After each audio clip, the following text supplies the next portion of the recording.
Hey everyone, hope you're doing great. Welcome back to my channel. In today's video, we'll dive into what if Deku was in Fantastic Four. Smash that subscribe button, and be sure to peek at the description below. Let's begin.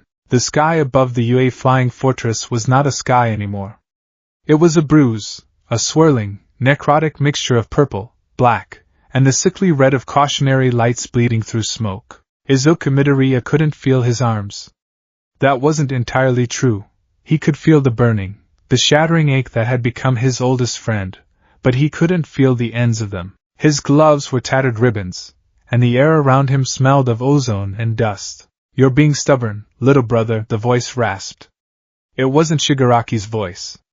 It was smooth, ancient, and layered with a century of malice. It was All for One, speaking through the vessel of his successor. Tamura Shigaraki, or what was left of him, hung in the air, suspended by rivets of red and black energy that lashed out like tendrils of a starving deep-sea creature. His white hair whipped violently in the updraft caused by their last collision. His skin was cracking, revealing the raw power beneath, a singularity threatening to swallow the world. "Give it up," Shigaraki said, his hand twitching.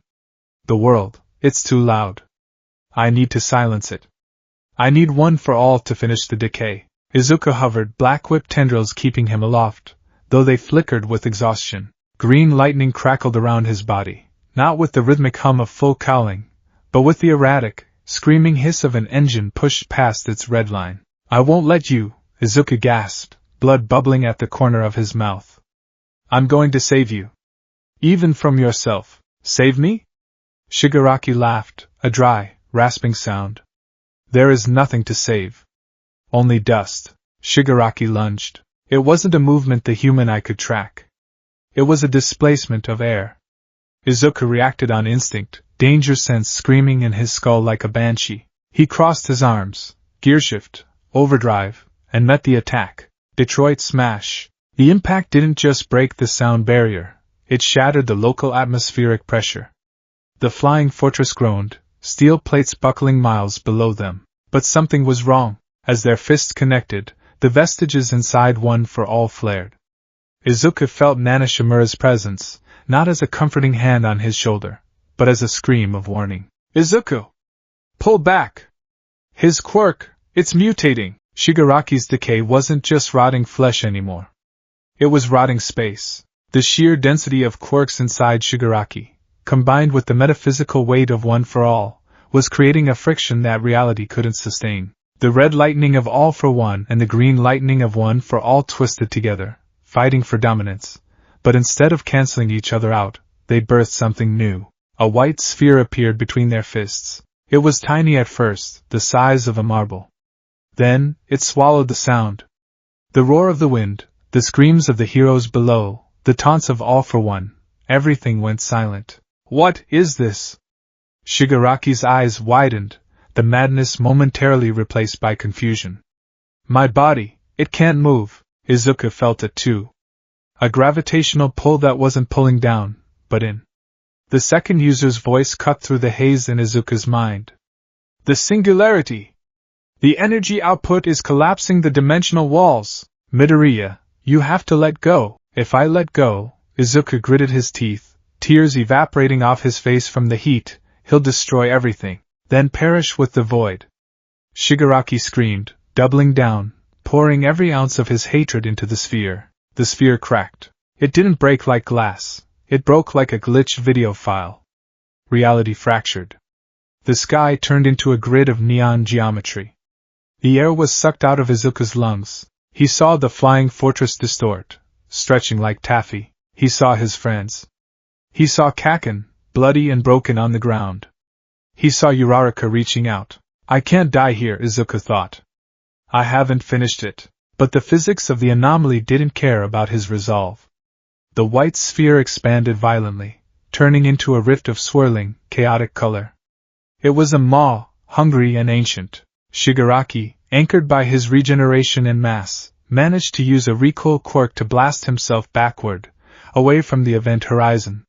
He looked at Izuku with a mixture of triumph and horror. "Goodbye, hero," Shigaraki whispered. Izuku tried to use Black Whip to grab debris, to anchor himself, but the whip simply dissolved into the light. The gravity was absolute. It grabbed Izuku by the soul. With a final, silent scream, Izuku Midoriya was ripped from the sky over Japan. The space between. There was no time here. There was only the sensation of being unraveled. Izuku felt his body being pulled apart, atom by atom, and then stitched back together by the stockpile of energy within him. One for All was fighting the void. Hold together, the first user's voice echoed, sounding like it was coming from underwater. We are holding you together, Ninth. Images flashed before Izuku's eyes, but they weren't memories. They were possibilities. A world where everyone was a zombie. A world where spider people swung from webs. A world of dark gods and metal men. The pain was excruciating. It felt as though his very DNA was being rewritten, subjected to laws of physics that contradicted his own universe. The quirks inside him, FA gene, smokescreen, danger sense, were going haywire, vibrating in his chest like trapped birds. He saw a light. Not the white light of death, but a blue, clinical light. A beacon. He drifted toward it, a speck of green dust in a hurricane of cosmic variance. Baxter Building, New York City, Earth 616, 4:12 a.m. The lab smelled of ozone and lukewarm espresso. It was a quiet night, or at least, it was supposed to be. Reed Richards sat hunched over a holographic interface, his fingers stretching slightly as they danced across 3 keyboards simultaneously. To the untrained eye, he looked like a man possessed. To his family, he was just working on a Tuesday. Reed, a feminine voice came from the doorway. Reed didn't turn, though his left ear stretched 3 inches backward to hear better. Sue. You should be asleep. The ambient radiation levels in the negative zone monitor were fluctuating by 0.04%. I just wanted to calibrate the sensors. Sue Storm, the invisible woman, leaned against the doorframe, tightening her silk robe. She walked over and gently pulled his hands away from the console. You said that 3 hours ago? Ben is snoring so loud he's shaking the foundation, and Johnny came in an hour ago smelling like campfire smoke and cheap perfume. The house is settled. You should be too, Reed sighed, rubbing his temples. The elasticity of his skin made the motion look fluid, almost rippling. I know. My mind is just restless. I feel a variable approaching, something statistical probability hasn't accounted for. That's called paranoia, honey, perhaps. Reed stood up, his tall, slender frame unfolding. HRBI, place the lab in standby mode. Kappa level security. Acknowledge, Dr. Richards. The small robot chirped, hovering near a workbench piled high with disassembled vibranium nodes. Powering down primary SIN. Wait. Sir? Detecting a massive energy spike. Reed's eyes snapped open. He spun around, his neck elongating to bring his face inches from the main monitor. Source? Exoatmospheric but descending rapidly. Vector nonlinear. It's not a meteor, sir. The energy signature doesn't match any known cosmic radiation. It's not gamma. It's not cosmic. It's biological. Biological? Sue frowned, stepping up beside him. Like an alien invasion? No, Reed's fingers became a blur of motion again. The energy density is concentrated in a human-sized mass. It's piercing the dimensional membrane. It's not coming from space, Sue. It's coming from outside. The Baxter Building shook. A low hum vibrated through the floor, rattling the beakers on the shelves. Trajectory. Reed barked. Calculated impact in 4 seconds. Target Yancey Street. The Lower East Side. 4 seconds? Sue raised a force field instinctively around them, though they were miles from the impact site. It's coming in too hot, Reed said, his face pale. If that amount of potential kinetic energy hits the ground without deceleration, it'll be a tactical nuke. Impact in 3, 2, 1, Yancey Street. The night air was humid and smelled of garbage and hot asphalt. The wrecking crew was having a good night. They had just knocked over a high-end Stark Industries transport truck that had taken a wrong turn, and now they were busy tearing open the reinforced plating like it was wet cardboard. Hurry it up, wrecker! Thunderball shouted, spinning his massive wrecking ball on its chain. The cops take 10 minutes to get here, but the capes? We got maybe 3 before Daredevil or Spidey shows up to be a nuisance. Shut your mouth, the wrecker growled, jamming his enchanted crowbar under the truck's lock.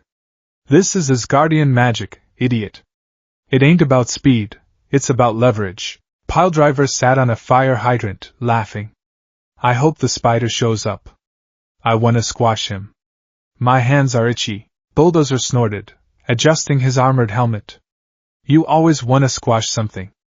Hey, what's that noise? The air above them began to scream. It sounded like a whistle at first, then a roar, then a sonic boom that shattered every window on the block. The wrecking crew looked up just in time to see the sky tear open. A streak of emerald lightning, thick and jagged, heralded a dark shape falling from the clouds. It didn't hit the truck.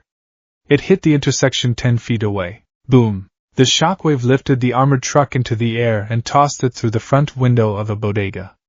Thunderball was knocked off his feet, rolling across the pavement. Piledriver was slammed into a brick wall. A crater, 20 feet wide and smoking, now occupied the center of Yancey Street. The asphalt had turned to glass. Steam hissed from the center. What in the 9 realms was that? Wrecker coughed, waving away the dust with his crowbar. Thor? Did Thor just drop in? They approached the crater cautiously. In the center, curled into a fetal position, was a boy. He looked terrible. His costume was a wreck of teal and black, torn to shreds. His arms were purple, covered in black braces that looked cracked. Blood matted his green hair. Lightning, faint, dying sparks of green, danced over his skin. It's a kid, Bulldozer said, peering over the rim.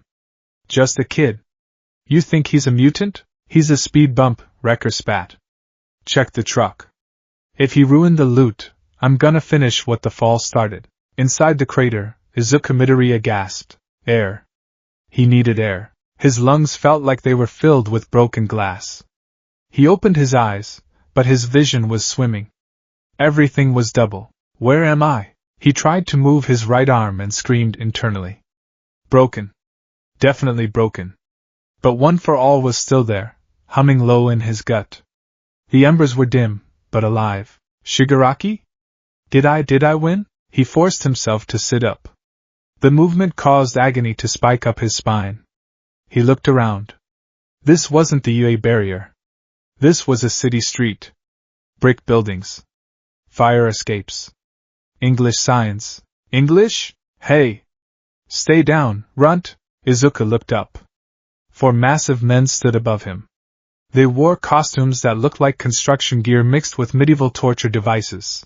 Izuku's hero analysis brain kicked in automatically, despite the concussion rattling his skull. 4 hostiles.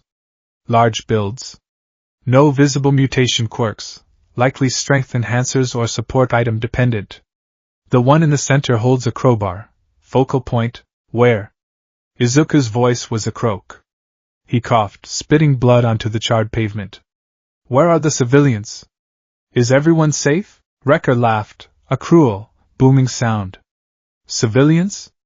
You mean the ones running away screaming? Yeah, they're safe. For now. Bulldozer cracked his knuckles. Let's toss him, boss. He's in the way. Bulldozer charged. He lowered his head, the metal plate gleaming, and rushed into the crater with the speed of a freight train. Izuku's danger sense didn't ring. It was silent. Why isn't it working? Izuku didn't have time to question it. He saw the attack coming. Instinct took over. Full calling. 5%. That's all I can handle right now. Green lightning flared around Izuku. He vanished. Bulldozer hit the other side of the crater, cracking the concrete, hitting nothing but air. Izuku reappeared in the air above him, spinning. Detroit. Smash! He brought his heel down on Bulldozer's helmet. Crack! The impact should have driven the villain into the ground. It should have knocked him unconscious. Izuku had shattered concrete pillars with less force, but Bulldozer just grunted. His neck barely dipped. Huh! Izuku's eyes widened. It felt like hitting a mountain. Bulldozer reached up, grabbing Izuku's leg with a hand the size of a shovel. Fast little bug. But you hit like a mosquito. He slammed Izuku into the ground. The pavement cracked under Izuku's back. The breath left him. This wasn't normal durability. This was something else. Get off him! Thunderball swung his chain. The massive steel ball whistled through the air. Izuku rolled to the side, barely dodging.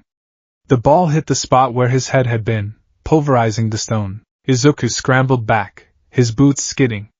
He was panting heavily. Analysis: physical resistance is off the charts. My 5% did nothing. Is it a hardening quirk? No, the texture of his skin didn't change. Is it the armor? You guys. Izuku stood up, swaying. He clutched his broken right arm with his left hand. You're villains, right? Villains? Piledriver laughed, stepping forward. We're the wrecking crew, kid. We own these streets. Then I have to stop you, Izuku said. His eyes, green and glowing, narrowed. I am a hero from UA High School. And I won't let you hurt anyone. He channeled One for All again.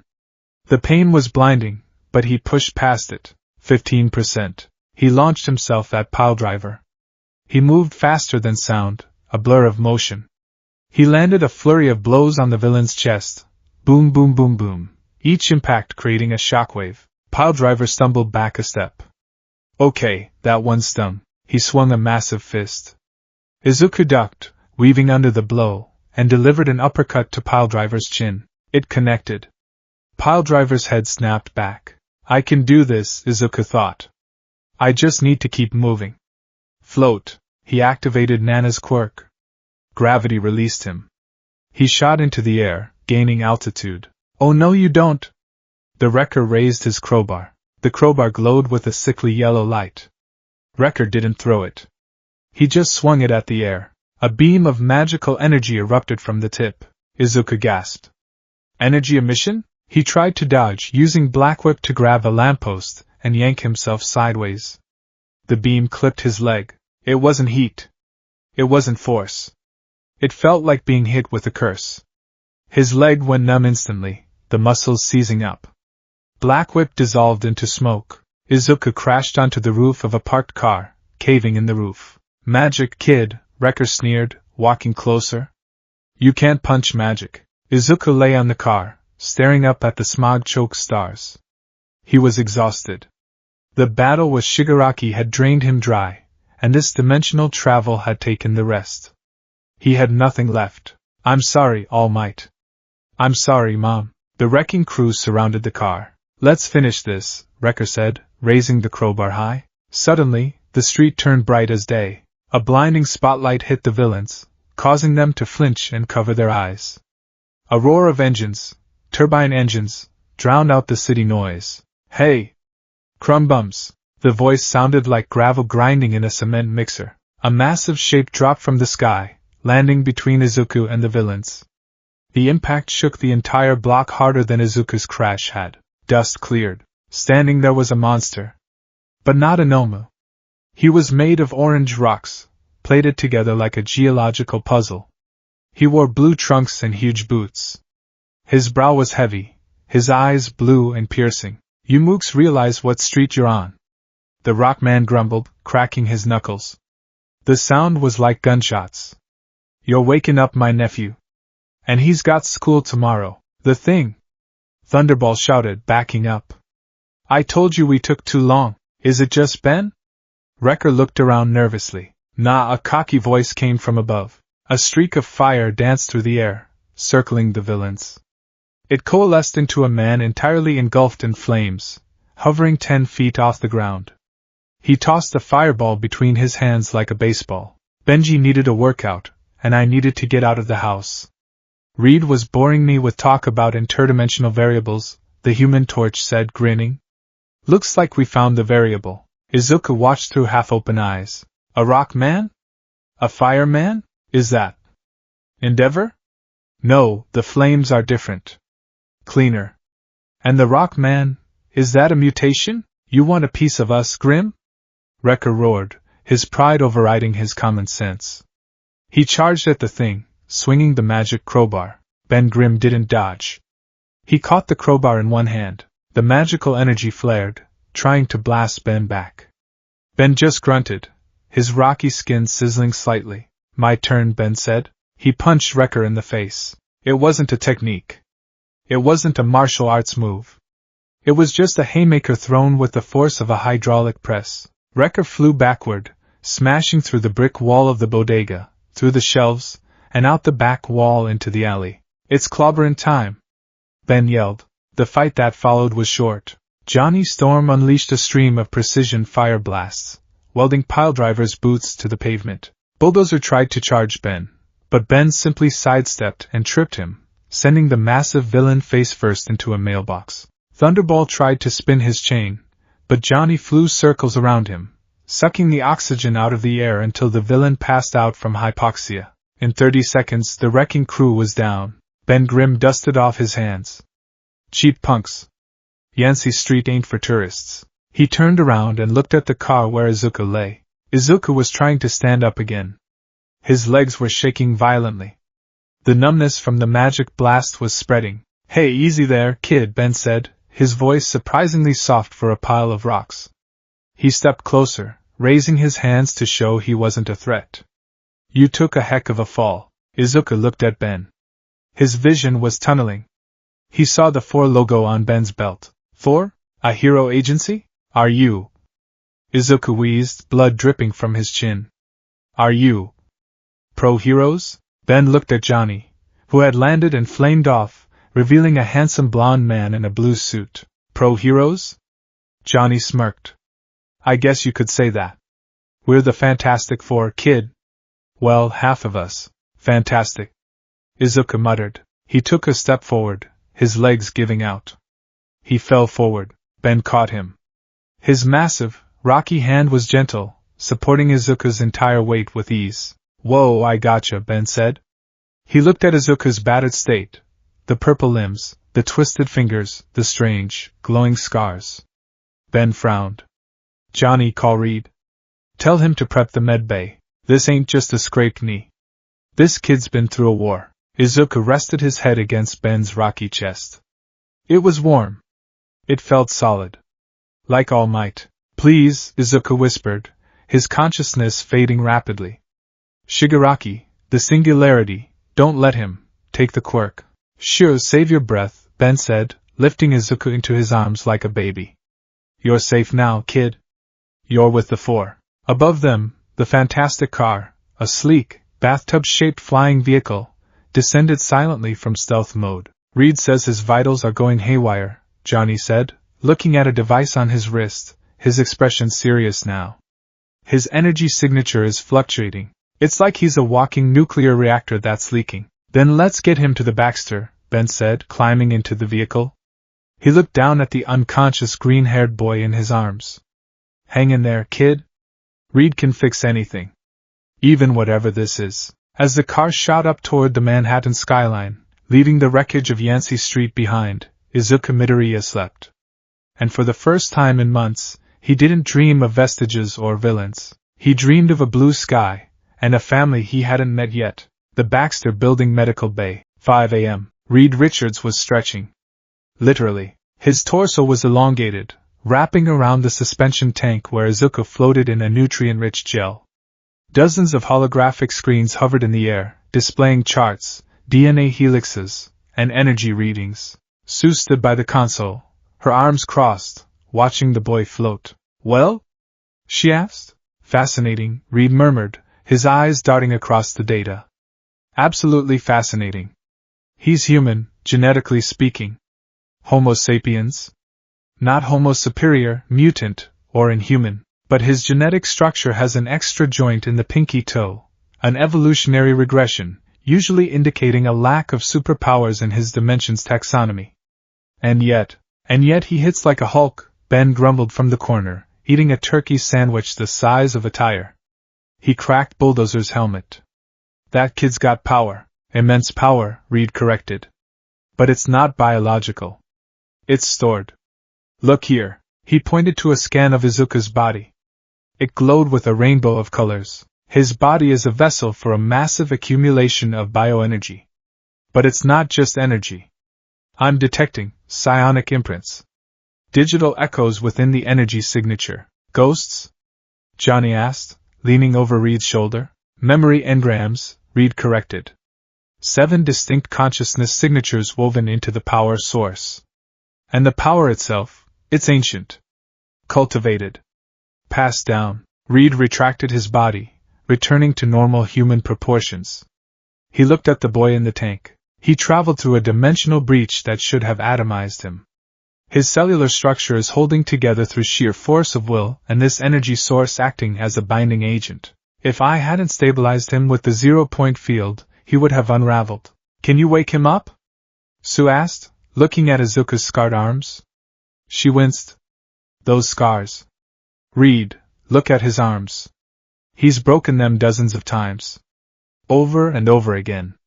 Who lets a child fight like that? A world desperate for heroes, perhaps, Reed said quietly. I can wake him. But we need to be careful. He was fighting when he arrived. He's in a trauma response state. If he wakes up and thinks we're enemies, he's got Ben to sit on him, Johnny joked, though his tone was light. I'll handle it, Sue said firmly. She walked to the tank. He needs a mother, not a scientist or a bouncer, Reed nodded. He tapped a command into the console. The nutrient gel began to drain. The glass hissed and retracted. Izuku Midoriya fell forward, coughing up fluid. He landed on the cold metal floor, shivering. He scrambled back, his eyes darting around the room wildly. He saw the high-tech equipment, the strange robot, HERBIE, floating with a tray of towels, and the four strangers. Back! Izuku croaked, green sparks flickering dangerously around his skin. Stay back. I have to get back. The war isn't over. Easy, soldier, Ben said, stepping forward. I said back. Black whip exploded from Izuku's back. Ragged, thin tendrils of black energy that lashed out, knocking over a tray of instruments. Johnny ignited his hand. Reed, wait, Sue commanded. She stepped past Ben. She didn't raise a force field. She didn't activate her invisibility. She just walked toward the terrified, glowing boy who could level a city block. Midoriya, she said softly. Reed had found his ID in his pocket. Izuku Midoriya. Izuku froze. The use of his name caught him off guard. Look at me, Sue said, kneeling down so she was eye level with him. She didn't flinch at the black tendrils flailing inches from her face. You aren't in the war anymore. The battle is over. No. No, Shigaraki. Izuku was hyperventilating. He's still. I have to. You are in New York City, Sue said, her voice calm, projecting the absolute authority of the invisible woman. You are in the Baxter building. You are safe. No one is going to hurt you here. She reached out and took his hand. His scarred, trembling hand. You're a long way from home, Izuku. But you're safe. The black whip tendrils wavered, then dissolved into smoke. The green lightning faded. Izuku looked at Sue. He looked at her blue eyes, filled with a kindness that reminded him, painfully, of Inko Midoriya. The adrenaline crashed. The reality of the situation, the alien room, the impossible skyline outside the window, the silence of the vestiges, hit him all at once. Izuku's lip trembled. I'm lost. I know, Sue whispered, pulling him into a hug. And there, in the heart of the most advanced laboratory on Earth 616, the world's greatest hero broke down and cried. Containment Field Alpha. Time unknown. Consciousness returned to Izuku Midoriya not as a flood, but as a slow, rhythmic tide. The first thing he registered was the silence.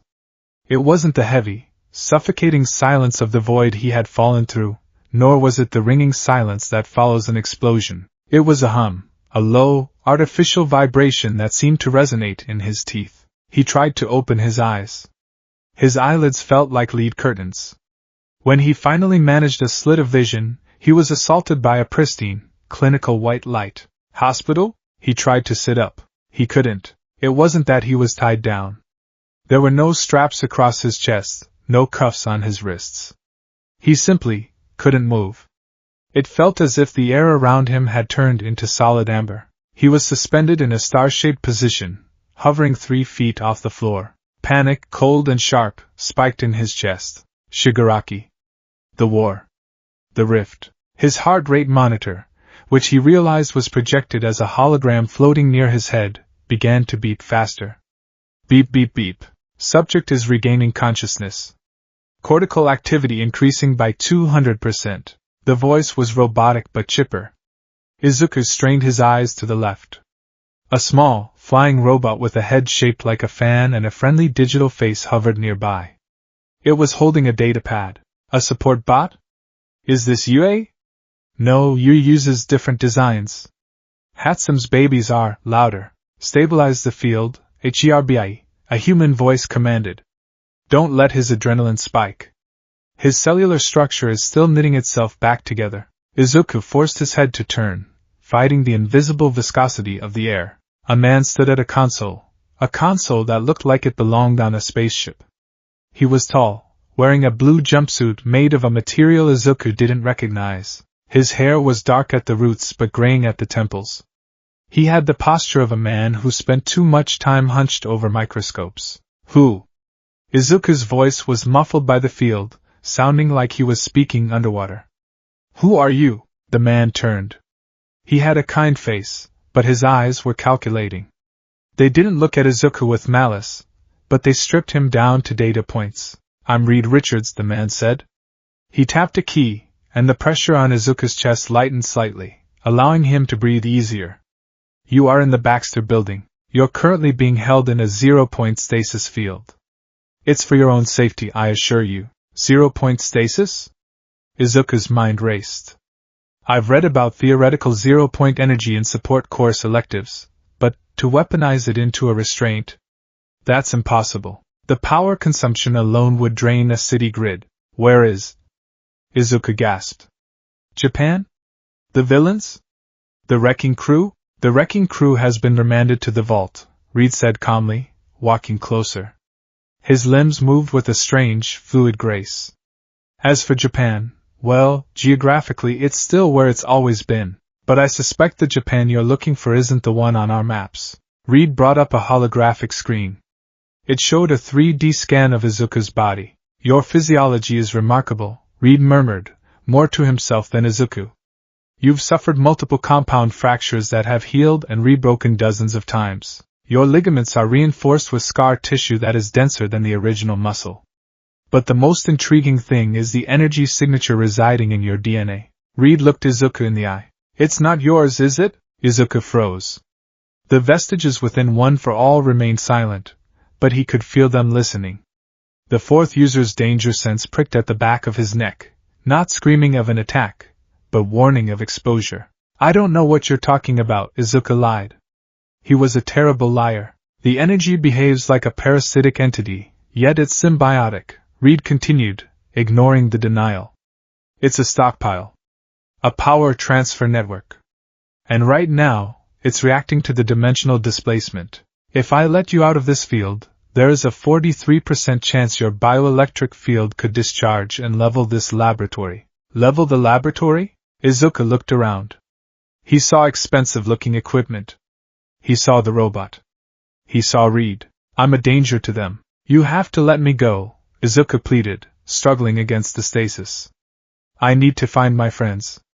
I need to save them. You can't save anyone if you undergo molecular decohesion, Reed stated matter-of-factly. Now, I need to take a sample of your spinal fluid to check for multiversal radiation decay. Reed reached out. As he did, his arm stretched. It elongated like rubber, crossing the 10 feet between them in a second, holding a syringe. Izuku's eyes widened. A stretching quirk?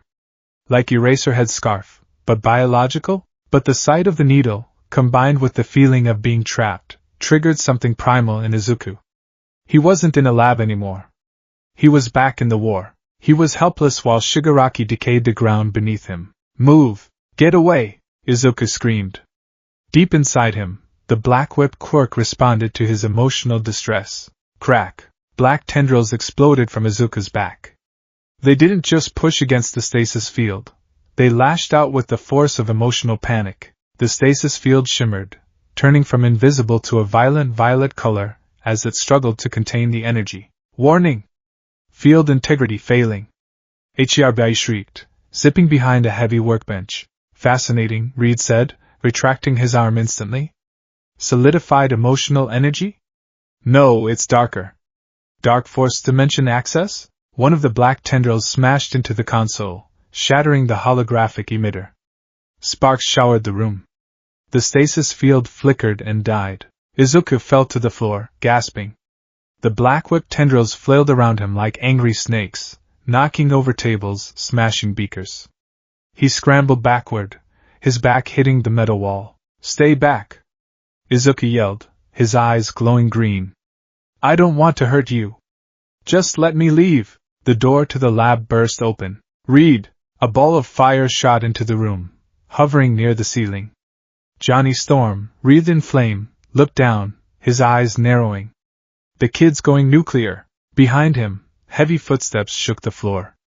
Ben Grimm squeezed through the doorframe, a massive metal girder in his hand like a baseball bat. "I knew we should have put him in the Hulkbuster cell." "Johnny, don't engage," Reed shouted, holding up his hands. "He's confused. It's a trauma response. He's tearing up your lab." "Stretch," Johnny retorted. He threw a ring of fire around Izuku to contain him. The heat was intense. Izuku, seeing the fire, thought of Dabi. The blue flames of the cremation quirk. The burning of the forests. "They are villains," his panicked mind concluded. "They captured me. They're experimenting on me." "Smoke screen!" Izuku yelled. Purple smoke exploded from his body, filling the room instantly.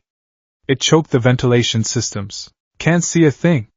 Ben coughed, waving his massive hand. "Kid, you're making a mistake." In the chaos, Izuku activated full cowling. Green lightning arced through the purple smoke. He leaped toward the ceiling, aiming for the ventilation shaft. He was intercepted. He hit something hard. But it wasn't a wall. It was invisible. Thud. Izuku bounced off the air and crashed back onto a workbench. "That is quite enough," a female voice cut through the smoke and the noise. The smoke began to swirl and compress, pushed aside by an expanding bubble of force. Sue Storm walked into the center of the room.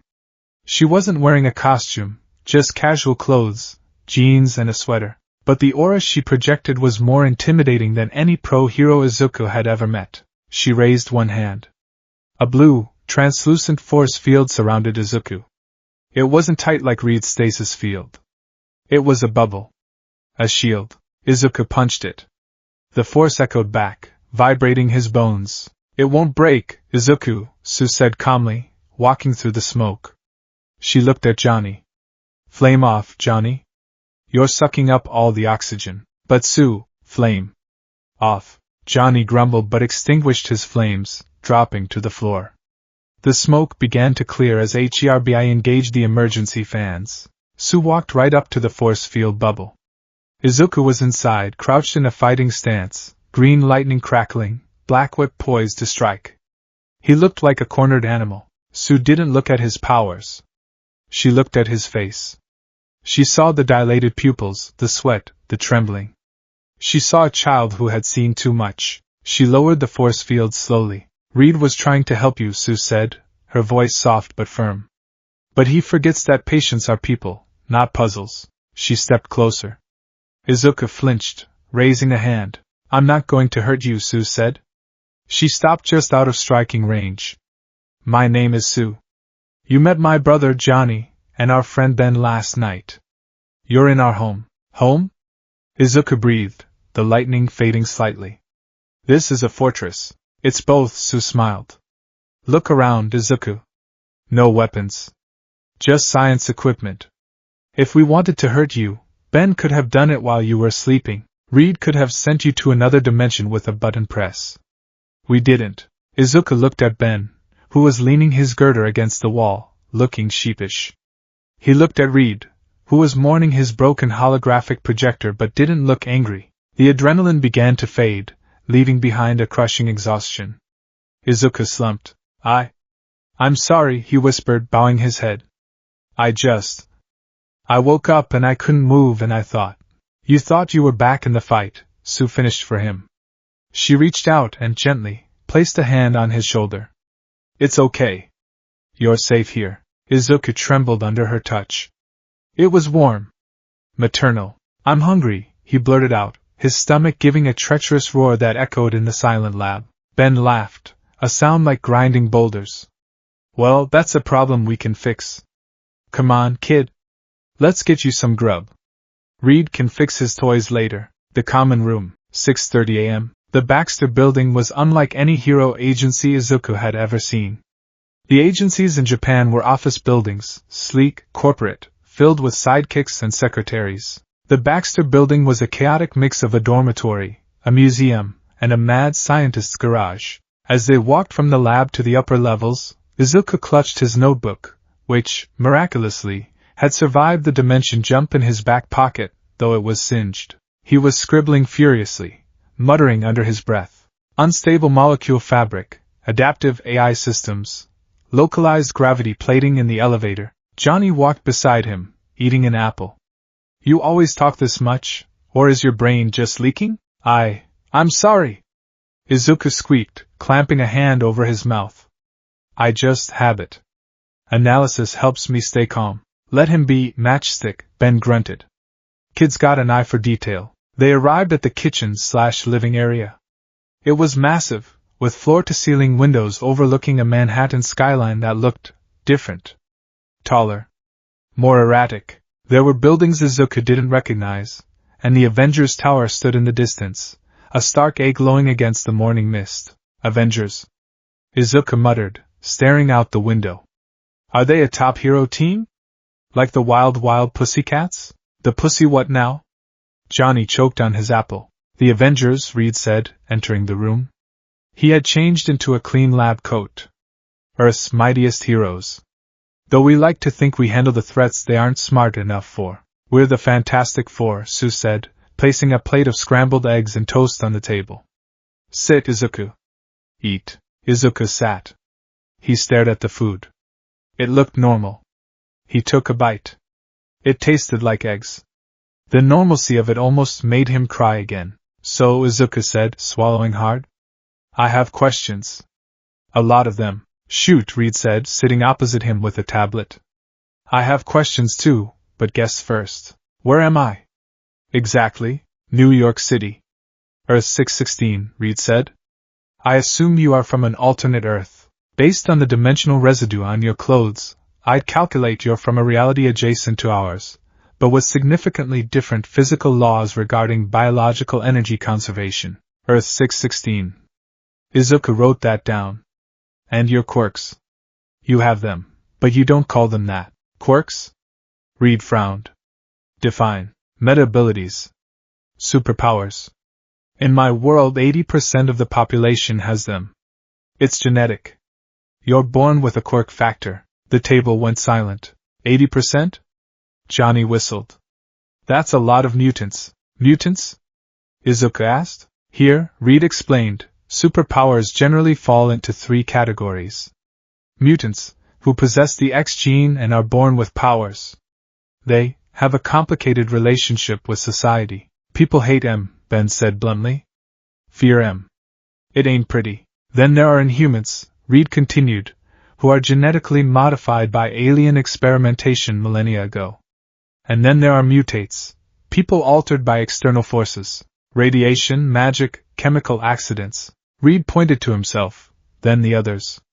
We are mutates. Cosmic radiation changed our DNA during a space flight. Izuku's mind reeled. In my world, being quirkless is the anomaly. Here, having power makes you an outlier. A freak. So, there's no Hero Public Safety Commission? Izuku asked. No hero license exam? There have been attempts, Sue said, her face darkening slightly. The Superhuman Registration Act. The Sokovia Accords. But generally? No. We operate independently. We save people because we can, not because it's a job. Izuku lowered his fork. Heroes who don't get paid. Who don't have rankings. It's what Stain wanted. Pure heroism. And All Might? Izuku asked, his voice trembling. Is there an All Might here? A symbol of peace? Reed tapped his tablet. Searching global database. All Might. Tashinori Yagi. 0 results. There is a mighty Thor, and a Hercules, but no All Might. Izuku felt a hole open in his chest. What about Yue High School? No results. Midoriya Inko? No results for that specific individual. There are Midoriyas in Japan, obviously, but none matching your mother's biometric data or history. Izuku dropped his fork. It clattered loudly on the plate. He was alone. He wasn't just in a foreign country. He was in a universe where his mother had never been born. Where All Might never saved him from the sludge villain. Where Kaken didn't exist. Izuku stood up, his chair scraping backward. I need to go to the bathroom. He didn't wait for an answer. He bolted from the room. Izuku, wait! Sue called out. Let him go, Susie, Ben said quietly. He just found out his whole world is gone.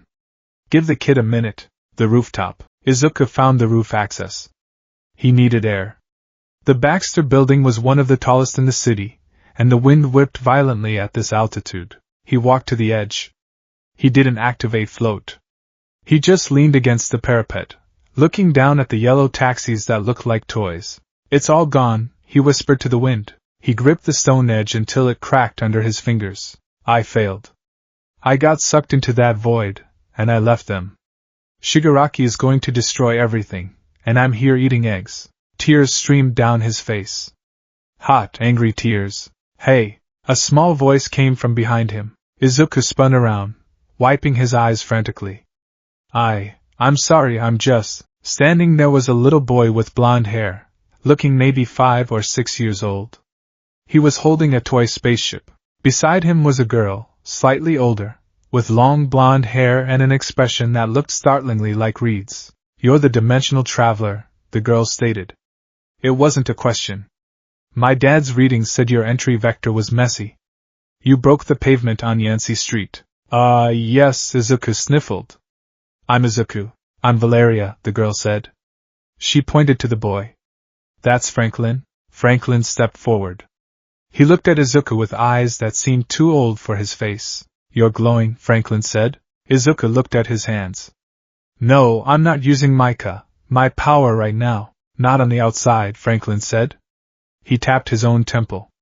Inside. You have people inside you. 7 of them.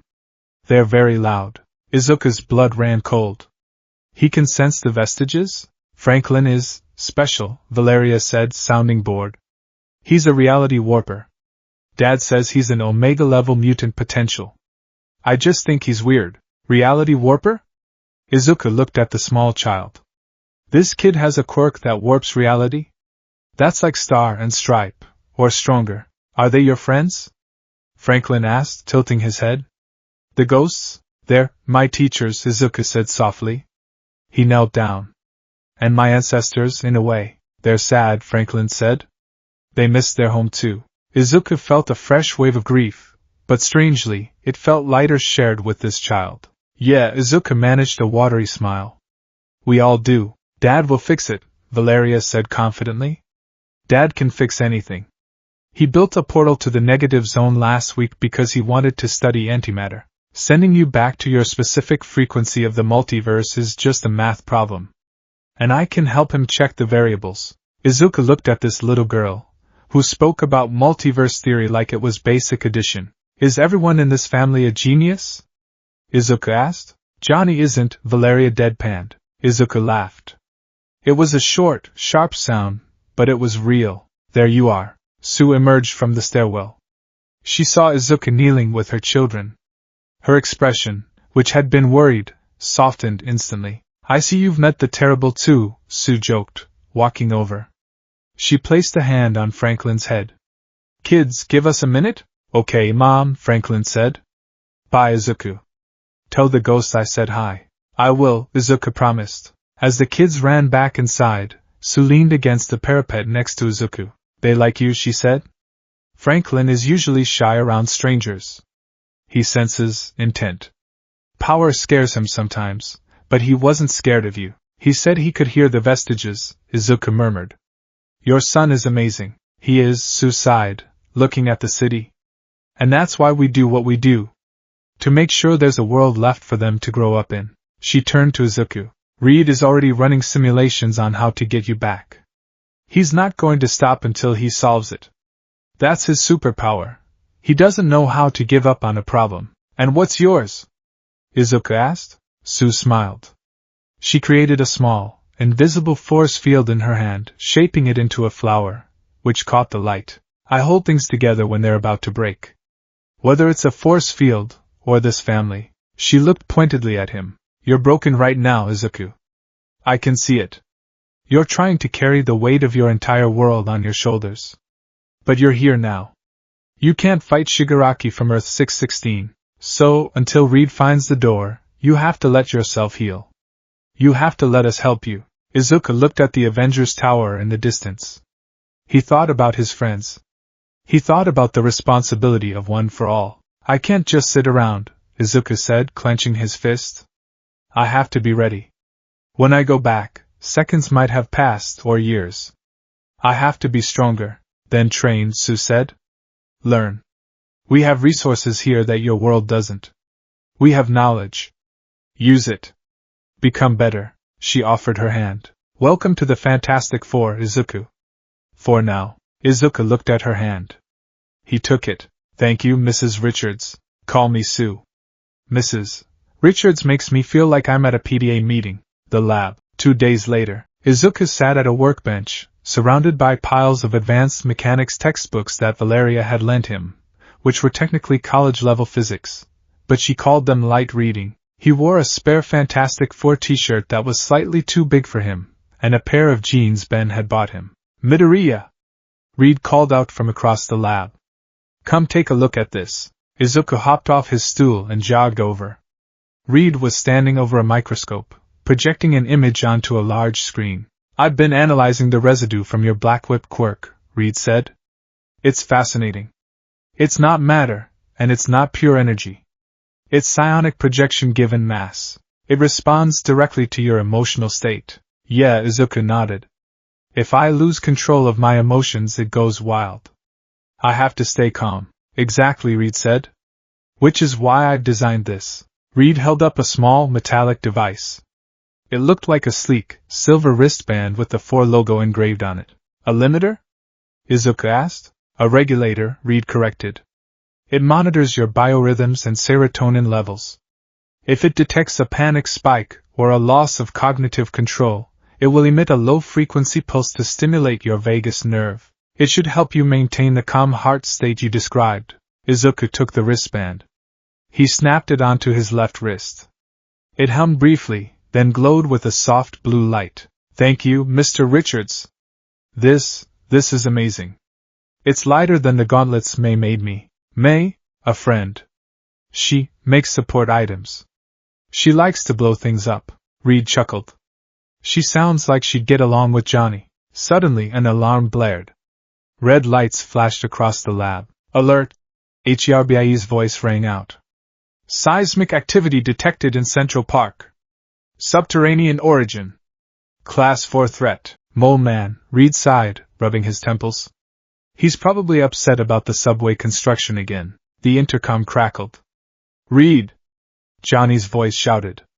Mole Man's brought a giganto this time. A big one. Get the car. Reed turned to Izuku. Well, Izuku.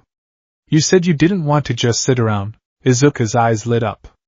Can I? You're not a registered hero here, Reed warned. And you're a minor. Technically, I shouldn't let you near a combat zone. Reed paused, looking at the determination in the boy's green eyes. But Reed smiled, his face stretching into a grin. We're explorers, not cops.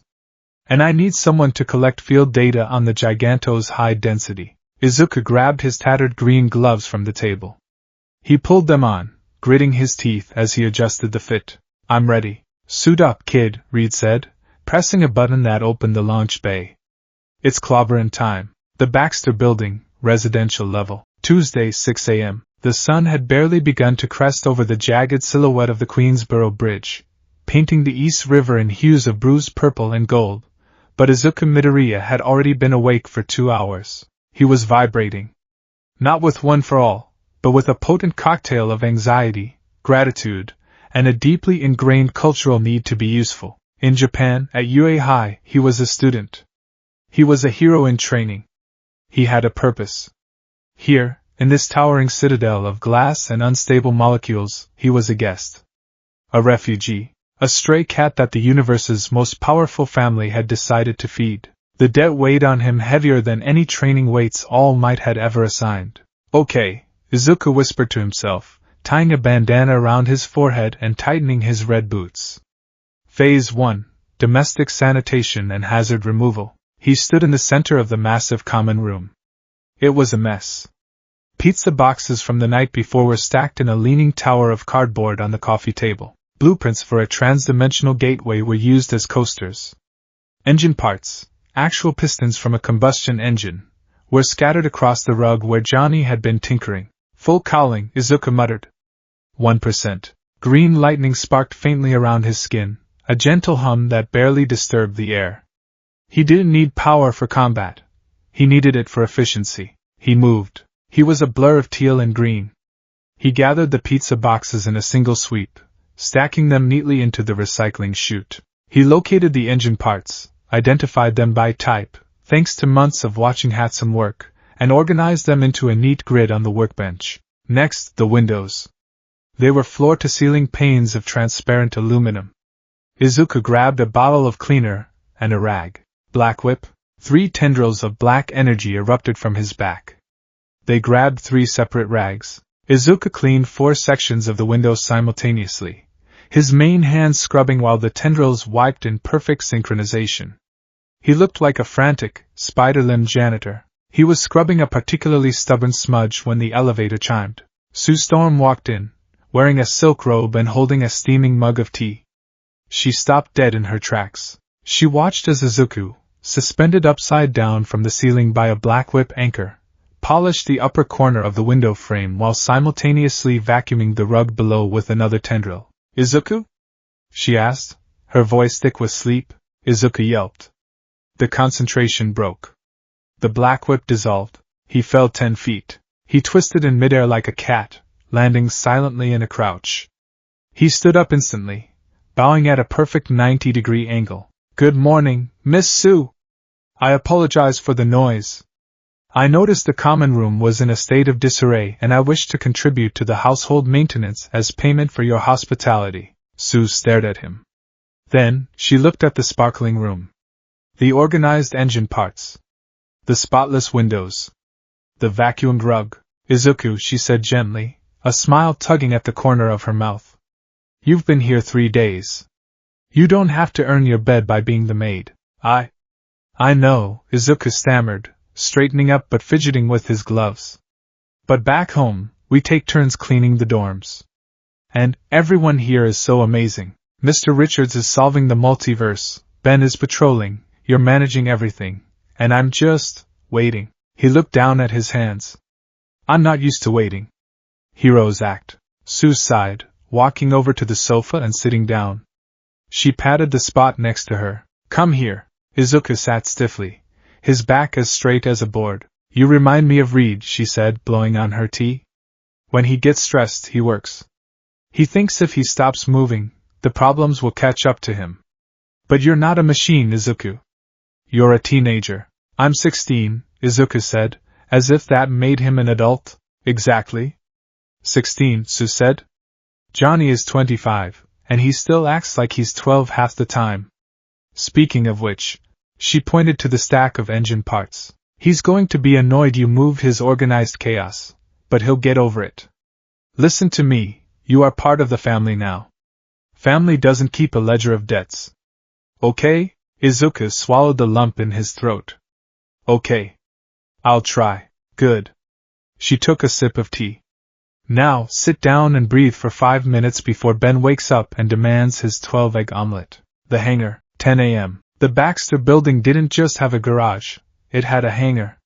It housed the Fantasticar, the Pogo plane, and several vehicles that looked like they belonged on Mars. Johnny Storm was under the hood of a cherry-red hot rod that hovered 2 feet off the ground. He was covered in grease, music blaring from the speakers, some classic rock that Izuku didn't recognize. Izuku stood by a workbench, his notebook open. He had been helping Johnny for an hour, which mostly meant handing him wrenches and staring intensely at Johnny's back. Wrench. 3/8, Johnny called out, not looking up. Izuku handed him the tool instantly. Here, thanks. Johnny cranked a bolt.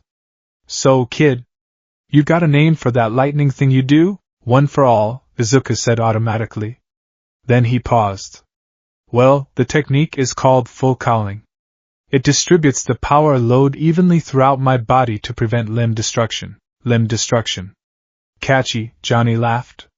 Sounds heavy. It is, Izuku muttered. He opened his notebook to a new page. Mr. Johnny? Just Johnny. Mr. Johnny makes me sound like a substitute teacher. Johnny. I was analyzing your flame output during the news footage of the Mole Man fight yesterday. Johnny slid out from under the car on a creeper. He wiped his hands on a rag, grinning. Yeah? Checking out the highlight reel? I looked good, right? The corkscrew dive was money. It was visually impressive, Izuku admitted. But I noticed a 0.4-second delay in your ignition sequence when you transition from flight to ground combat. Also, your flame temperature fluctuates when you bank left. Is that a physiological limitation, or a psychological habit? Because if it's physiological, you might be favoring your right side due to an old injury, but if it's psychological, Johnny blinked. Whoa. Breathe, Midoriya. Izuku clamped his mouth shut. Sorry. Muttering, Johnny sat up, tossing the rag onto the bench. He looked at the notebook in Izuku's hand. Let me see that. Izuku hesitated, then handed it over. Johnny flipped through the pages. It was chaotic. Sketches of the Fantastic Four, detailed diagrams of Reed's machines, and pages upon pages of notes on their powers. Human Torch, high mobility, extreme destructive potential. Weakness, oxygen deprivation and ego? Johnny read the last part aloud, raising an eyebrow. Ego? Izuku turned bright red. I wrote that as a variable.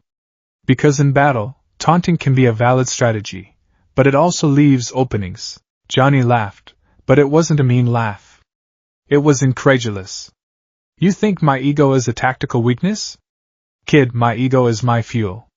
You gotta have swagger to fly this fast without puking. He tossed the notebook back to Izuku. You're a weird one, Greenie. You act like a shy little fanda, but you analyze us like you're Batman. Which one is it? I just want to learn, Izuku said earnestly.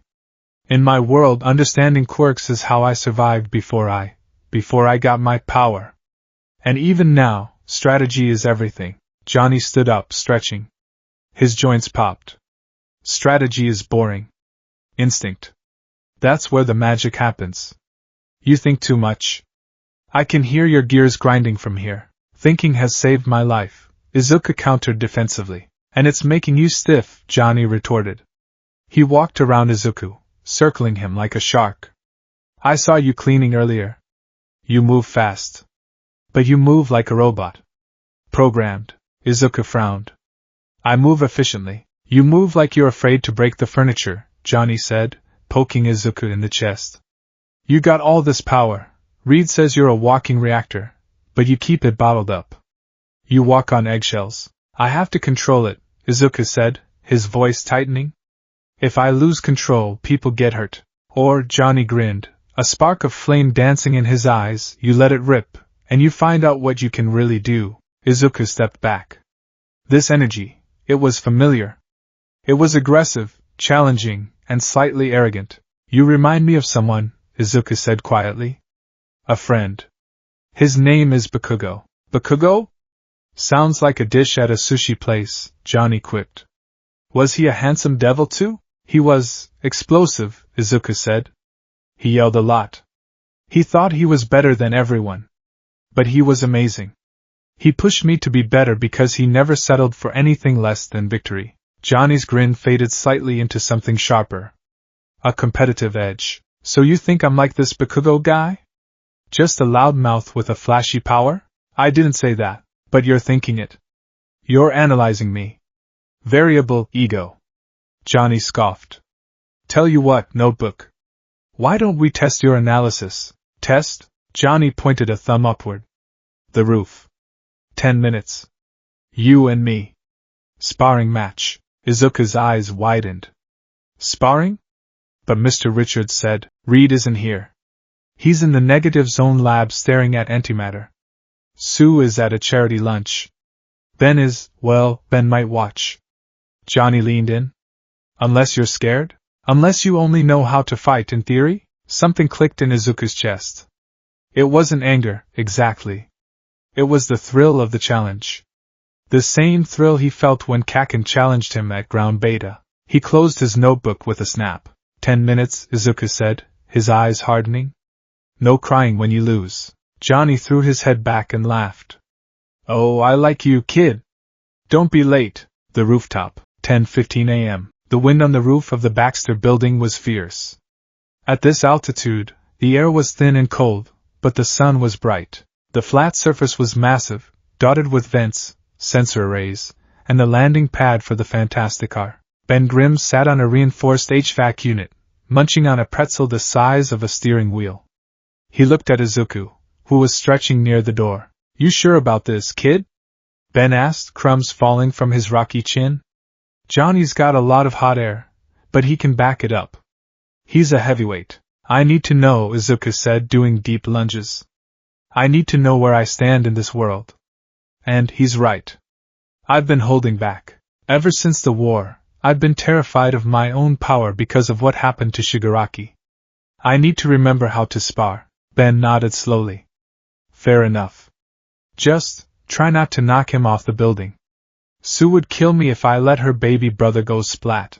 I won't, Izuku promised. Johnny walked out from the other side of the roof. He was wearing his dark blue Fantastic Four suit, the 4 on his chest gleaming. He looked relaxed, confident. Rules are simple, Johnny shouted over the wind. First one to yield, or ring out. No lethal force. And try not to break Reed's satellite dish, it costs more than your life. Understood, Izuku said. He took a deep breath. Otha. Full cowling. Green lightning erupted around him. His hair stood on end. The concrete beneath his feet cracked slightly. Johnny's eyes lit up. Now that's what I'm talking about. Flame on. Whoosh. Johnny didn't just catch fire. He became fire. The human form vanished inside a torrent of plasma. The heat was instantaneous, drying the moisture in Izuku's eyes. Johnny shot into the air, hovering 20 feet up. Come and get me, Deku! Johnny taunted, using the hero name Izuku had told him about. Izuku didn't hesitate. Smash! He launched himself off the ground. He didn't jump, he exploded upward. The speed was blinding. Johnny banked left, barely dodging the kick that whistled past his head. Whoa! Fast! Izuku landed on a vent, rebounded, and shot towards Johnny again. He was a pinball of green energy. Analysis. Izuku's mind raced as he twisted in midair. Johnny has air superiority. He's faster in a straight line, but his turning radius is wider than mine because of momentum. I have to keep it close. Black whip! Black tendrils shot out, aiming not for Johnny, but for the debris on the roof, loose pipes, vent covers. Izuku grabbed them and hurled them at the torch. Projectile weapons? Cute! Johnny blasted them to slag with a casual wave of his hand. Molten metal rained down. Too slow! Johnny dove, unleashing a stream of fire. Izuku crossed his arms. Danger sense. He felt the heat before it arrived. He dodged right, but the heat wave singed his sleeve. Detroit. Smash! Izuku punched the air. The wind pressure cannon, Air Force, shot towards Johnny. The compressed air hit the flames. For a second, the fire wavered, starved of oxygen. Johnny faltered, dropping a few feet. You can manipulate air pressure? Johnny sounded impressed. Okay, gloves are off. Johnny spun, creating a vortex of flame. A fire tornado. It sucked the air towards the center, pulling Izuku in. Izuku dug his boots into the roof tiles, carving furrows as he was dragged forward. He's controlling the environment. If I get sucked in, the oxygen deprivation will knock me out before the heat does. Float. Izuku activated Nana Shimura's quirk. The friction vanished. He let the tornado pull him in, but instead of fighting it, he used the momentum to slingshot around the perimeter. He circled the fire tornado, moving faster and faster, adding his own kinetic energy to the mix. What are you doing? Johnny yelled from inside the vortex. Extinguishing you! Izuku shouted. He gathered FA gene energy in his legs. 1, 2, 3. He broke out of the orbit, and shot straight down into the center of the vortex, right above Johnny. Manchester smash! He brought his heel down. He didn't hit Johnny. He hit the air directly above him. The shockwave was massive. It forced the air downward, creating a high-pressure zone that crushed the fire vortex flat. Johnny's flames sputtered out for a split second. He dropped to the roof, rolling to break his fall. He stood up, looking slightly disheveled, his flames flickering back to life. "Okay," Johnny breathed, a grin splitting his face. "That was cool. You actually swatted me out of the sky." Izuku landed opposite him, panting. "You rely on the updraft of your own heat to maintain altitude. If I disrupt the pressure, you fall." "Nerd," Johnny said affectionately. "But let's see how you handle this." Johnny's flames turned from orange to white. The temperature on the roof spiked. The tar paper on the floor began to bubble. Ben stood up. "Johnny! Cool it. That's Nova-level heat. I'm in control," Johnny yelled. "Double helix blast." He threw two streams of fire that twisted around each other, moving erratically. They were impossible to predict. Izuku's danger sense was screaming so loud it gave him a headache. He couldn't dodge this. The spread was too wide. "I have to block it." 45%. The green lightning intensified, turning blindingly bright. Izuku didn't retreat. He stepped forward. Full 100%. He combined the kinetic buildup of FA gene with the output of OFA.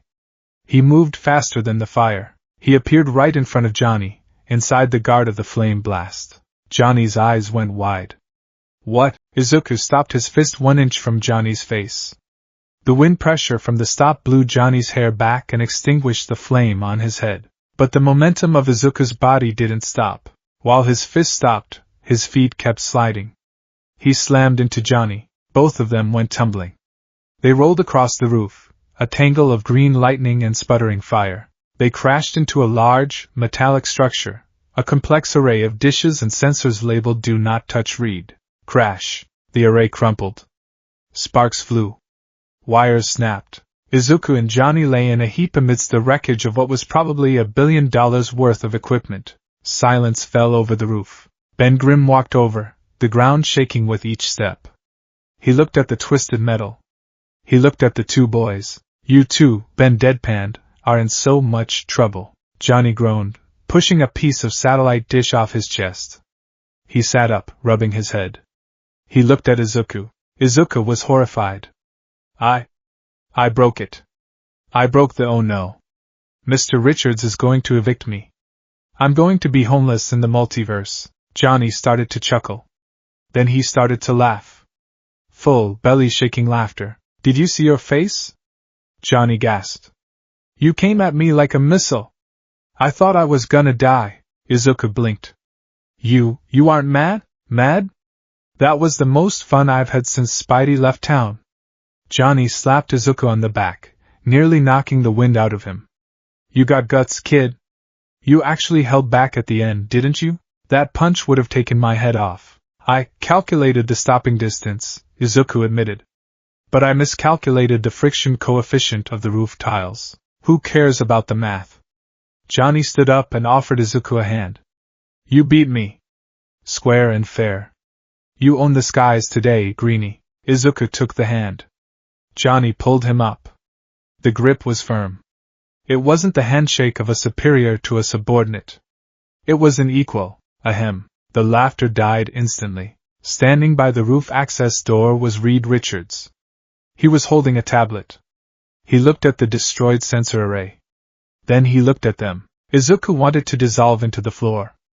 "Mr. Richards, I take full responsibility. I instigated the sparring match and I challenged him." "Reed," Johnny cut in, stepping in front of Izuku. "My bad. I got carried away." Reed walked over to the wreckage. He picked up a twisted piece of vibranium alloy. He inspected it closely. "Fascinating," Reed murmured. Reed?" Johnny asked. "You gonna yell at us?" Reed looked up, his eyes bright with curiosity. "Yell? Why?" This sensor array was designed to withstand re-entry heat and impacts from Class 5 meteors. He pointed to the dent Izuku had made. "The impact point here shows a molecular disruption I've never seen before. It's not just blunt force. The energy field you generated, Izuku, somehow disrupted the atomic bonding of the vibranium for a microsecond before impact." Reed pulled out a scanner and waved it over Izuku. Your one for all doesn't just add energy to your system.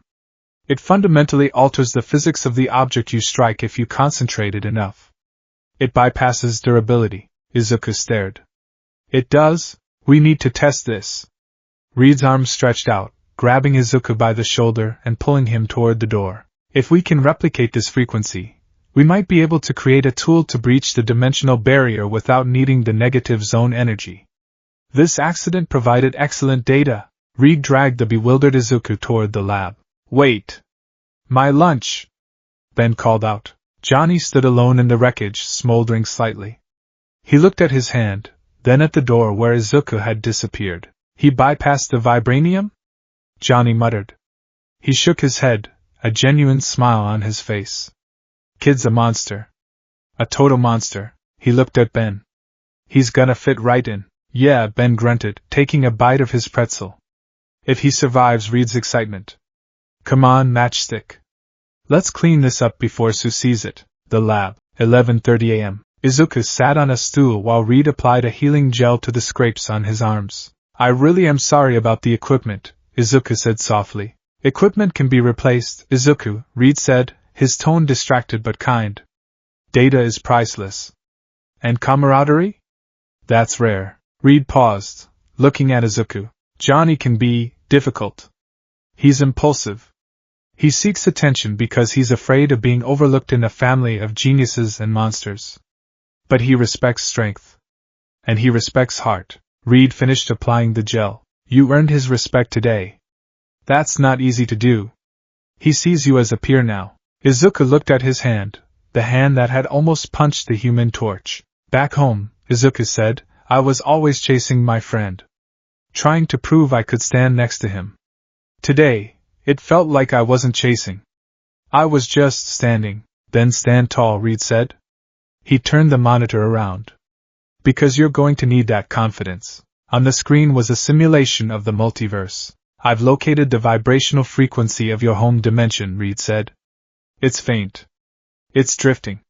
But it's there. We can get you back. Izuku's heart leaped. Really? Yes. But the energy requirements are astronomical. My initial calculations were off. We can't just generate the power here. We need a catalyst. Something that exists in the space between dimensions. The negative zone, Izuku recalled from the conversations. Precisely, Reed nodded. We're going to have to go in. It's dangerous. Annihilus rules that space, and he is not fond of trespassers. Reed looked at Izuku seriously. Normally, I would leave a guest behind. But your quirk, specifically the vestiges you mentioned, they resonate with the dimensional frequency. You are the compass, Izuku. If we go, you have to come with us. Izuku stood up. The soreness in his muscles vanished, replaced by resolve. I'm ready, Mr. Richards. Good, Reed smiled. But first, go shower. You smell like ozone and burnt hair. Later that evening, Izuku lay in his bed in the guest quarters. It was a comfortable room, far nicer than his dorm at UA. He opened his notebook. He turned to the page marked Human Torch. He crossed out weakness, ego. Next to it, he wrote strength, passion, unpredictability, trust. He closed the book and looked out the window at the New York skyline. For the first time since he fell through the sky, the city didn't look so alien. He touched the 4 logo on the t-shirt Johnny had thrown at him after the shower. Just wait, guys, Izuku whispered to the empty air, thinking of Class 1A. I'm getting stronger.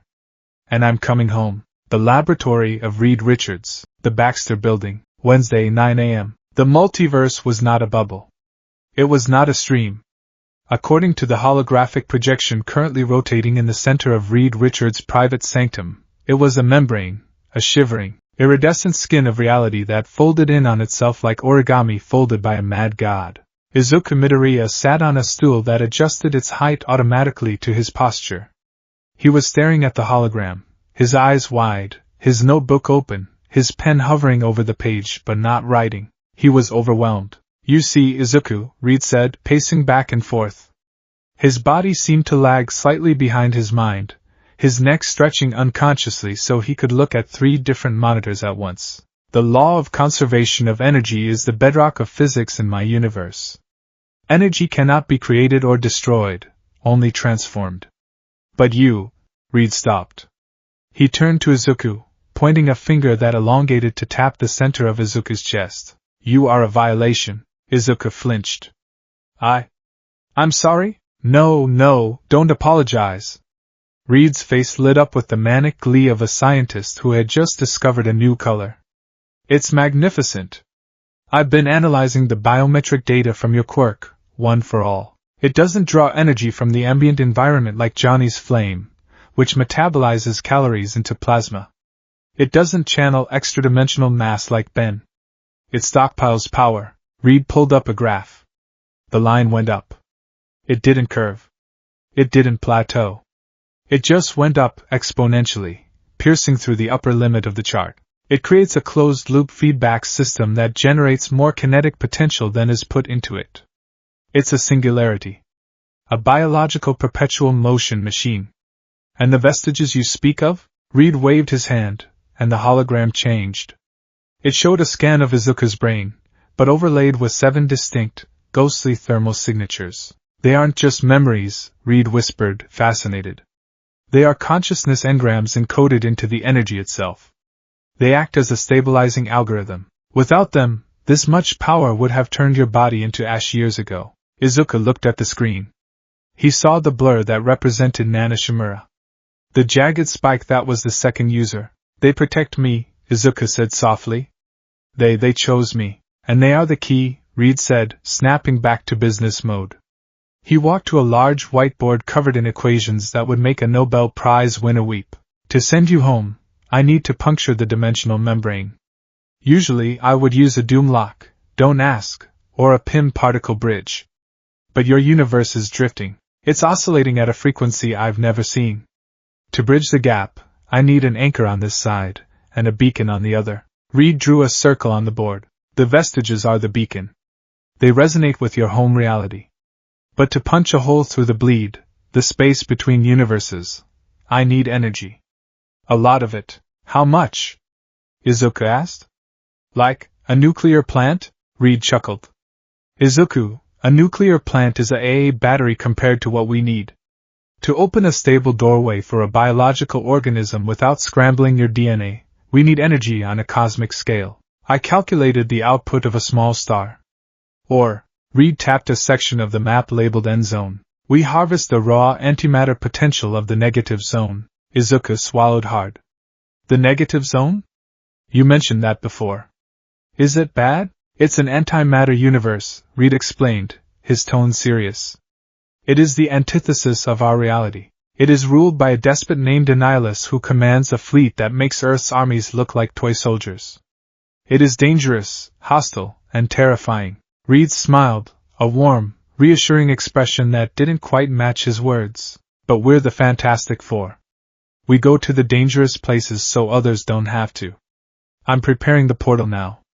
We'll make the trip in 2 days. 2 days? Izuku gripped his knees. I can be ready. I know you can, Reed said. But for now, I need to run a simulation on the transmutation of your quirk factor during transit. It will take a few hours.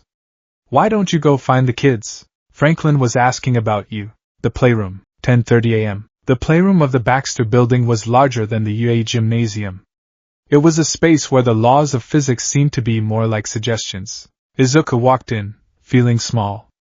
The walls were lined with trophies from adventures he couldn't imagine, skulls of alien beasts, banners with strange symbols, and a display case holding a golden helmet. In the center of the room, sitting on a floating platform, was Franklin Richards. He was building a castle out of wooden blocks, or at least they looked like wooden blocks.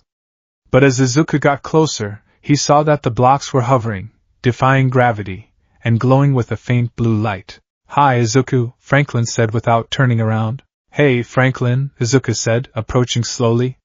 Your dad sent me down. Is Valeria here? She's in the corner, Franklin pointed. She's building a death ray. She says it's a toaster, but it's definitely a death ray. Izuku looked to the corner. Valeria Richards, looking barely 3 years old but with the eyes of a college professor, was welding something with a laser torch. She lifted her goggles and gave Izuku a curt nod before going back to work.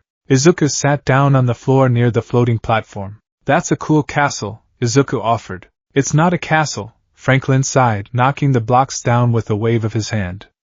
They didn't fall. They dissolved into stardust. It's a citadel at the end of time. I saw it in a dream. Franklin floated down to the floor, landing softly. He looked at Izuku with those intense, heavy eyes. Does it hurt? Franklin asked. Does what hurt? Having so much inside you, Franklin tapped his own chest. The power. My dad says you have a son inside you. I have universes inside me. Sometimes they want to come out, and I have to push them back down. It gives me a headache. Izuku's heart broke a little. He recognized that look. It was the same look Eri had when she looked at her hands. The fear of one's own potential. Yeah, Izuku admitted, rolling up his sleeve to show the faint, jagged scars that traced his arms. It hurts. When I first got my power, I broke my bones every time I used it. It was too big for my body. It was like trying to put the ocean into a cup. Franklin's eyes widened. You broke your bones? A lot? Izuku chuckled nervously. But I learned. I learned that I didn't have to use all of it at once. I could use a little bit. I could let it flow through me instead of forcing it. Izuku held out his hand. One for all. 1%. A tiny, gentle spark of green electricity danced between his fingers. It wasn't violent. It was playful. See? Izuku smiled. It's scary, Franklin. Power is always scary. But it's yours. It doesn't control you. You control it. Franklin reached out. He hesitated, then touched the green spark. The reality around Franklin's finger rippled. The green spark turned into a tiny, blooming flower made of light. Whoa, Izuku whispered.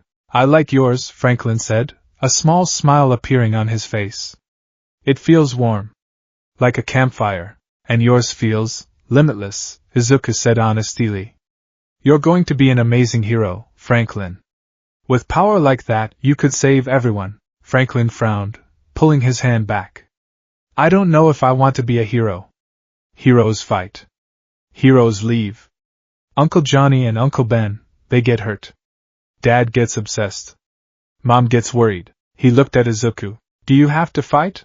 Izuku thought about Shigaraki. He thought about the look on Ochako's face when she cried. He thought about the crumbling society back home. I don't fight because I want to, Izuku said softly. I fight so that other people don't have to. I fight so that kids like you can build castles without worrying about them getting knocked down. Franklin stared at him for a long moment. Then, he picked up a block. Will you help me build it again? Izuku smiled, grabbing a block. Yeah. Let's make it taller this time. Across the room, Valeria watched them, her laser torch powered down. She tapped a few notes into her wrist computer. Subject, Izuku Midoriya. Designation, Big Brother figure. Threat level, low. Empathy level, off the charts. Conclusion, acceptable addition to the clan. The alert, 12:15 p.m. The klaxon that rang through the Baxter building wasn't the sharp, piercing alarm of a fire drill. It was a deep, resonant horn that vibrated the fillings in Izuku's teeth. Alert. Kappa-level threat detected. Sector 4, Midtown. Biological mass exceeding Class 10, HERBIE's voice echoed through the playroom. Class 10? Izuku scrambled to his feet. That's big. It's usually a monster, Franklin said unbothered, though he floated up to the safety of the ceiling. Tell Uncle Ben to punch it hard. The door slid open. Johnny Storm leaned in, already half in his uniform, his body smoking slightly. Hey, Greenie! Recess is over. Suit up. Am I coming? Izuku pointed to himself. Reed wants you to observe field tactics, Johnny grinned. Plus, we might need a little extra muscle. This one's ugly. Izuku didn't need to be told twice. He sprinted past Johnny, heading for the guest quarters. 5 minutes! Johnny yelled. Or we leave you! The launch, the Fantasticar, was a marvel of engineering. It separated into 4 distinct modules, but could fly as a unified wedge.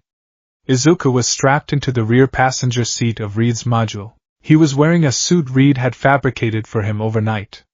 It wasn't his gamma suit from home, but it was close. It was made of dark blue unstable molecules, with teal accents and reinforced white bracing on his arms and legs. It didn't have a cape or a hood, but on the chest, intertwined with the geometry of the suit, was a stylized four-patch that looked like it had been hastily stitched on by Sue. Systems check, Reed's voice came over the comms. Torch is hot, Johnny replied, flying alongside the car rather than sitting in it. Grim is grumpy but ready, Ben grumbled from the heavy lifting module.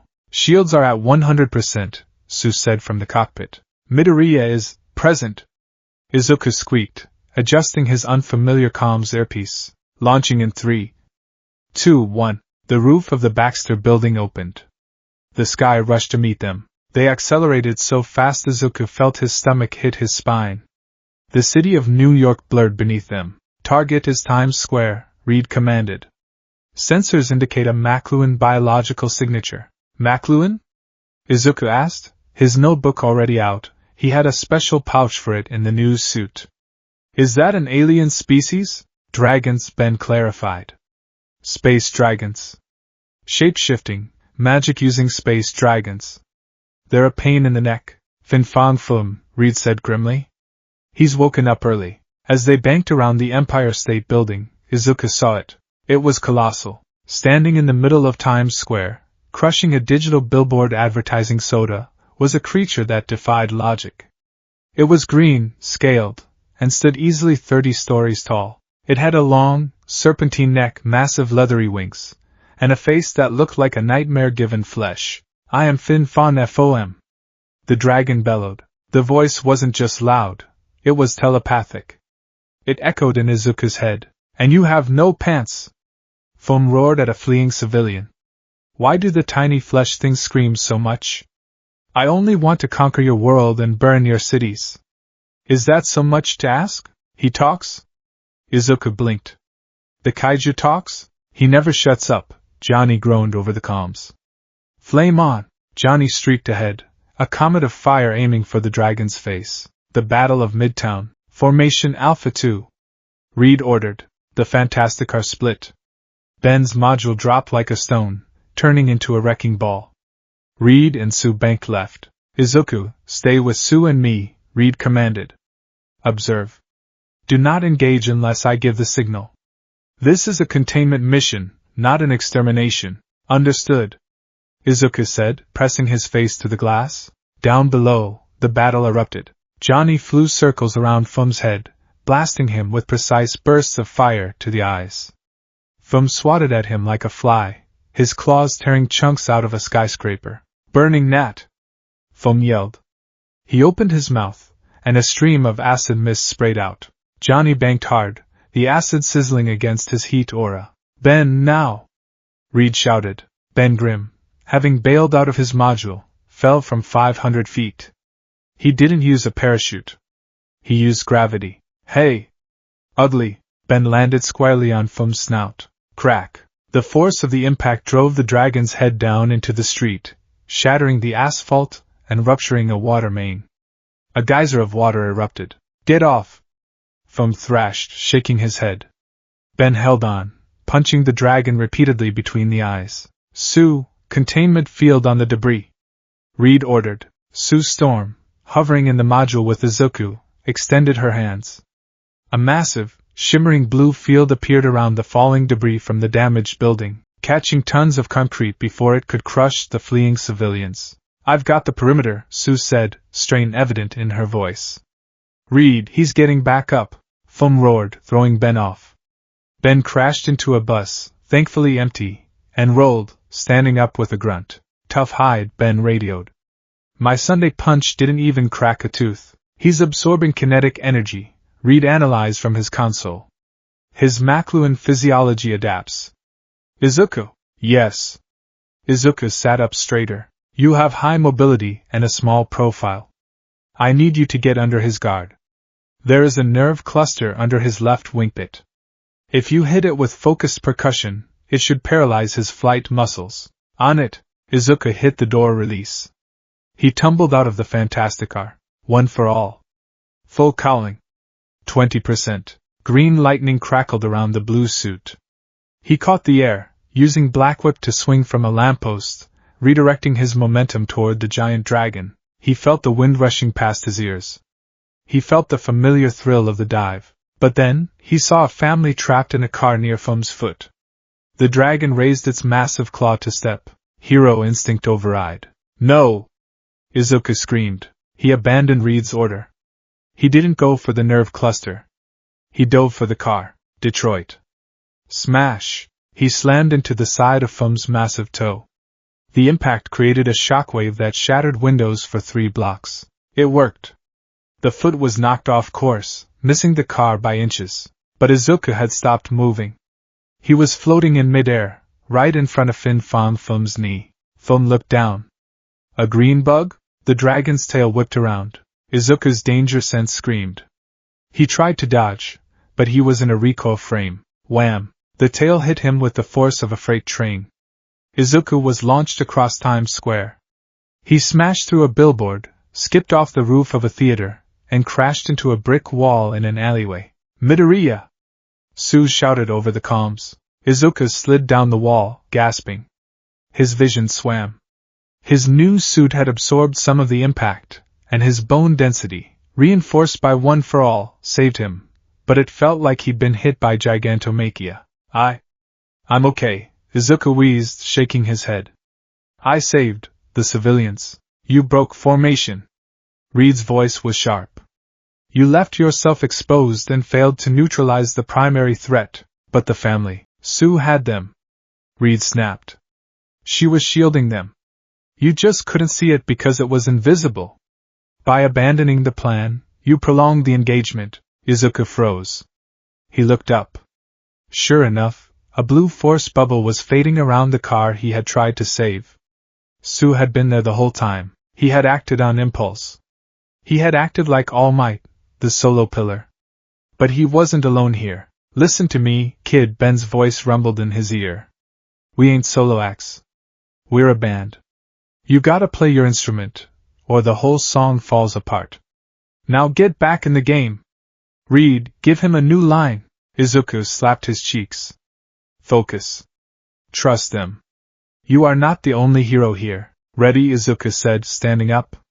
Green lightning flared brighter.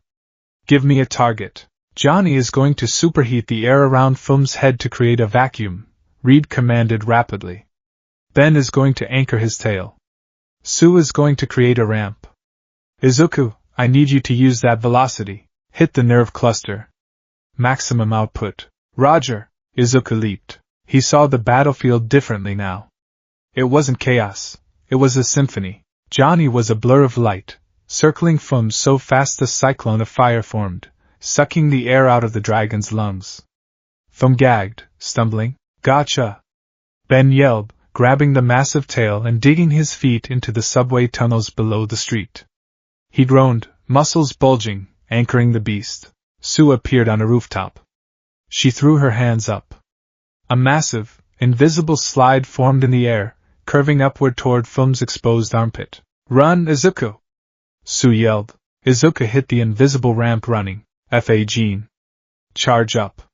1 step. 2 steps. 10 steps. He moved so fast he became a streak of teal light. He ran up the sky, guided by Sue's construct. Fum tried to swat him, but Reed, stretching from the Fantastica like a giant rubber band, wrapped around the dragon's arm, pulling it back. Do not touch the child. Reed yelled. The path was clear. Izuku reached the top of the ramp. He was 50 feet in the air, right next to the pulsing scales under the wing, reciprocating. Burst. Izuku unleashed everything he had stored in F.A. Jean, combined with 45% of One for All. He kicked. The impact was silent for a split second, then the sonic boom hit. Boom. A shockwave of compressed air pierced the dragon's scales.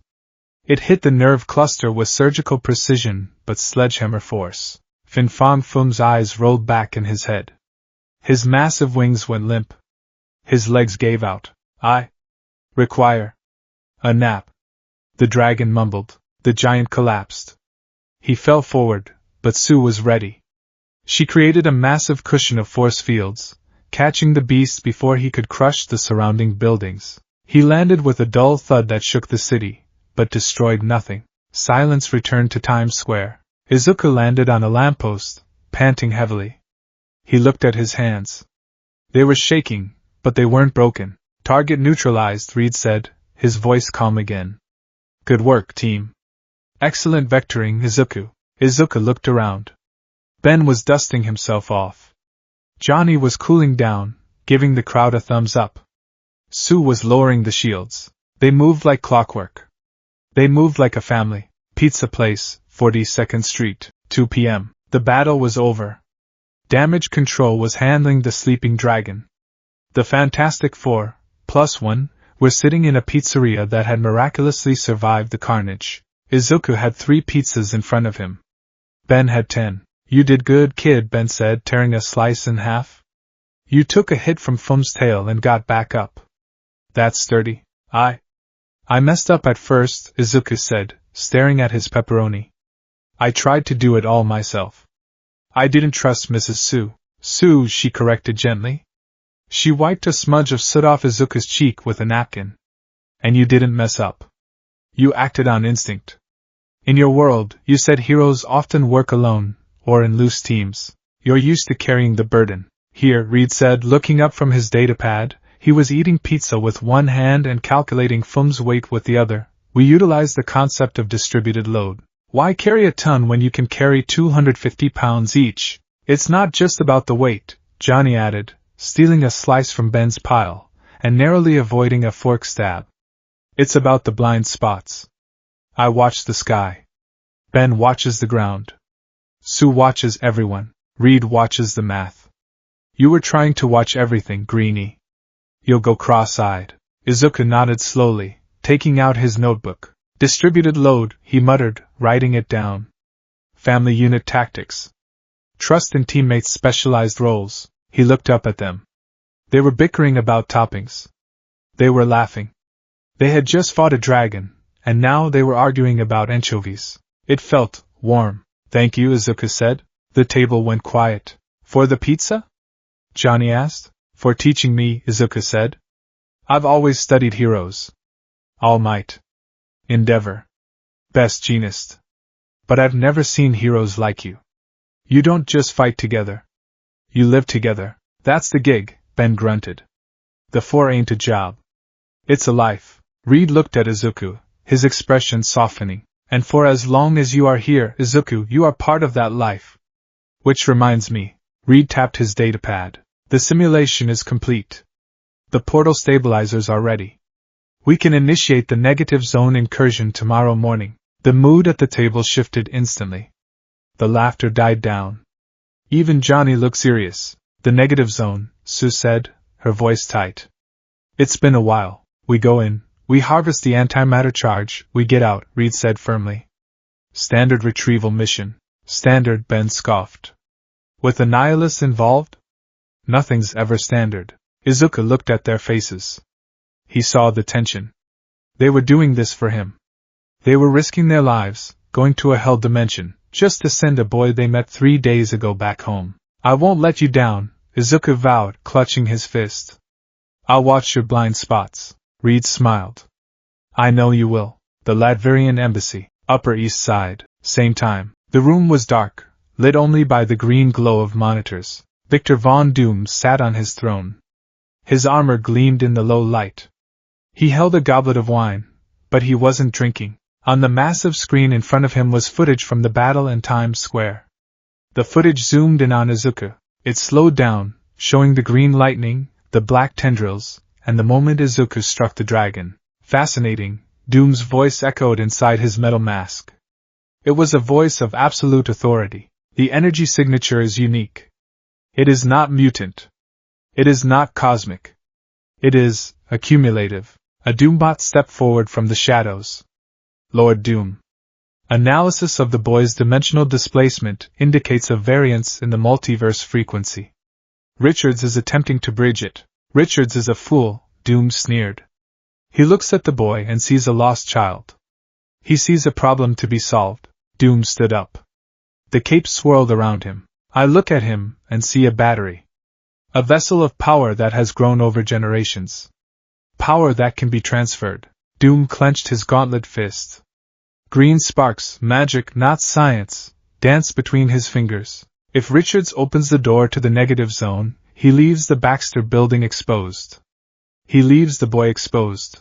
Doom turned to the window, looking toward the distant silhouette of the Baxter building. Let them harvest the energy. Let them do the work. And when the boy is ripe with the power of the antimatter, I shall claim him, one for all, Doom mused, testing the name on his tongue. No. That is too democratic. All for Doom. The monitor flickered and died.